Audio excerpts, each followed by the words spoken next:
All right, ladies and gentlemen, it is Monday night. By the time you guys are watching this, it's probably 9:15. Maybe you're watching it Tuesday morning. Here's what I'll tell you. You guys have known by now that typically when I do these things, I've got a whole like notebook, all my notes, my, Bible in terms of film study. I left my Bible at the office today when I left. So y'all are getting it raw, unedited, and uncut always, but tonight especially. I have no notes, so I'm just gonna flip on the tape, and y'all are basically gonna get what I watched. I mean, I watched it one time all the way through, obviously during the game. Watched it again this afternoon, clip by clip. Watched every clip a couple of times. Typically know what I want to talk about even before looking at the notes. Um, this is a free for all. I'm a little nervous about this one, but here's what I'll tell you. I promise you an opening rant. I've got an opening rant for you, and it's a good one. Okay, here's the deal. So we're 5 games into this football season, and my genuine concern, if I'm a Georgia fan, watching what's been going on the offensive side of the football, you open the first game against Arkansas, you run 89 plays, play extremely fast, get the ball out, move, move, move, move, move. Next week, you run 77 plays, I think it is, against Auburn. Real run heavy, trying to dominate the line of scrimmage. Against Arkansas, you're about 50-50, right down the middle, run to pass. Auburn, run the air out of the ball. I mean, run the daggum air out of the ball against Auburn. Do a very similar thing against Tennessee. No real explosive plays down the field, like we saw a little bit against Arkansas. Some better, completions, some drags, some deep overs we saw against Auburn. Go to Tennessee, a lot of the same thing. Really running the football, run heavy. Let me double check this while I'm looking at it. Yeah, real run heavy in 2020 against Tennessee. Actually, screw that. You threw the ball more times. That's the defensive game log. Excuse me. Yeah, real run heavy.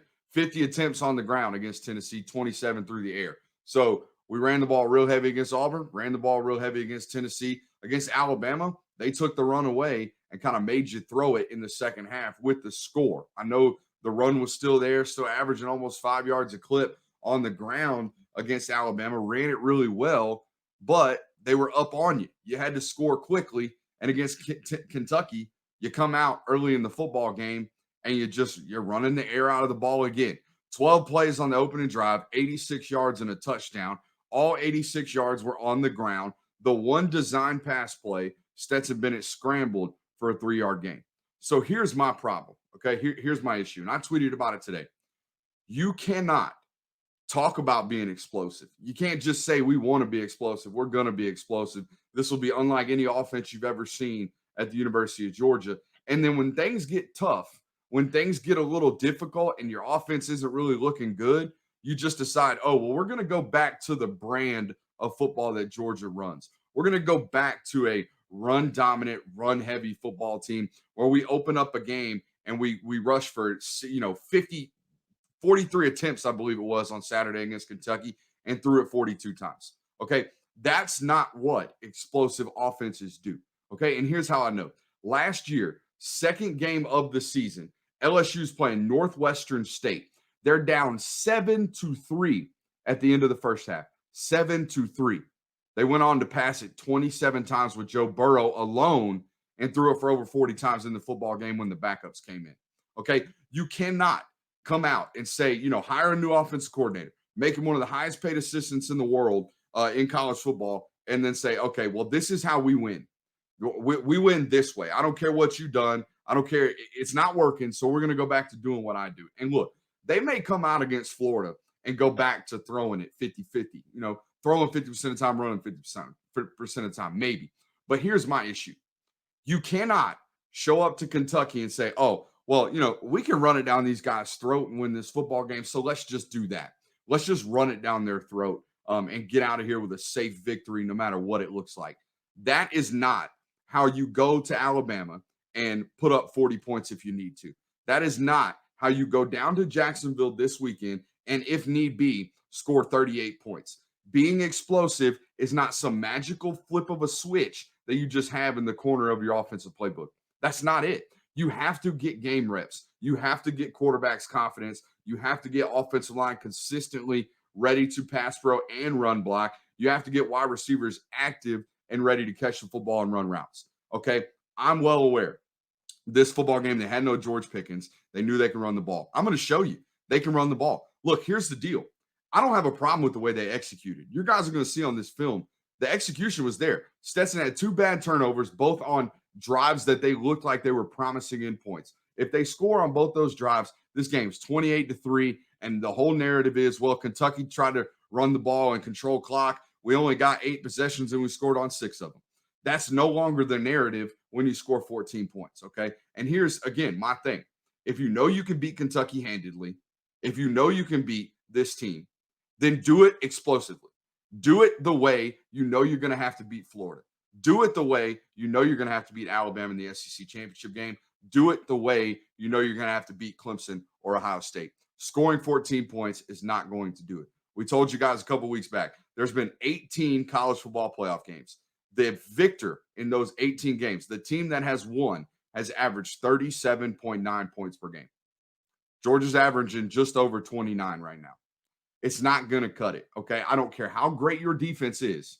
You're going to have to score points.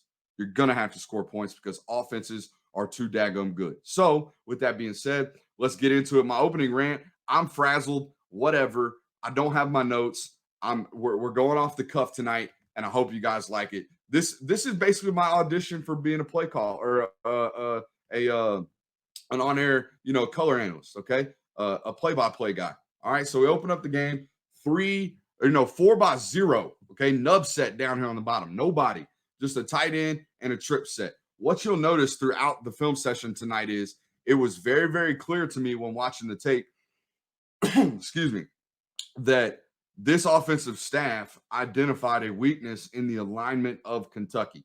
So what you're going to see is, despite the fact that there's no wide receiver down here, they went a 3-man surface into the boundary. Okay, they got a center, a left guard, and a left tackle right here. They've got a 0 that's slightly shaded over the left shoulder of Trey Hill. They've got a 4-eye technique and walk the outside linebacker up over here, and have a linebacker standing in B gap right where the bubble is, if you will, right there in B gap. So we got 1, 2, 3 on 1, 2, 3, and 4.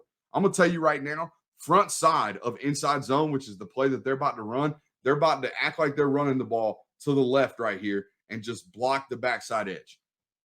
This is a misalignment from Kentucky. And what you're going to see is they fix it in the second half, or at least try to. And it's easy from snap one. Let's put it down slow. What you're going to see is, so the combos, let's talk through the combos. Okay. The center and the left guard are working through the nose to the backside or the play side inside linebacker. So Ben Cleveland, Trey Hill have 50 to the front side inside linebacker. We have an out call, which means Justin Schaefer and Jamari Sawyer are blocking out to this 4-eye technique and blocking out to this walked up outside linebacker. Watch. Okay. Boom. Everybody gets to him. Now, where's the hole, Brooks? The hole's off the backside edge. They did this all day long. They just washed Trey McKitty. They washed the backside in and said, okay, if you want to just give us 5 yards of a glaring gap, we're going to tell our running backs, hit it play side and then bounce back immediately. And that's all they did the whole first half. They ran inside zone, traditional inside zone, not split zone, not what they've been running majority of the time all year this year. They ran traditional inside zone with the tight end working up to the backside inside linebacker. Easy money, easy yardage. Now, first 2 plays of the game, I want y'all to watch 87. Watch this dude right here. Tell me this guy don't want to play on Sundays and be a blocking tight end if he's asked to be. Look at this. Boom. Cake. Give me that. Appreciate you. Now, watch the next clip. The next clip, they come back. Same, they're in 11 personnel. In man on the line of scrimmage is the tight end. They got 2 wide receivers to the top. And matter of fact, I think they've got a wide receiver down here on the bottom, but since it's the SEC network, the camera angles ain't that great. Shout out to Jordan Palmer. But they're running counter right here. They're going to pull the backside guard, wrap the backside tackle, and down block the front side up here, the 3-man surface. Okay. Down blocks, phenomenal. This guy's trying to just squat and create a pile. It doesn't work. Watch what 70 and 87 do right here as they trade this combo block off. Guys, I'm going to put this really, really slow because even my eyes didn't catch it the very first time I watched it. Watch this. This defensive end is going to try to squat. See him trying to go to the ground and hold his ground right there at the line of scrimmage. Watch what 70 does. He turns back, gets Trey off of the down lineman, allows Trey to work to their play side inside linebacker that they were comboing to, and boom, now we've got it licked. I cannot express to you how difficult that is to catch on the fly like that. All right. And a decent job. I'm not even going to call that decent. That's a bad job by Justin Schaefer.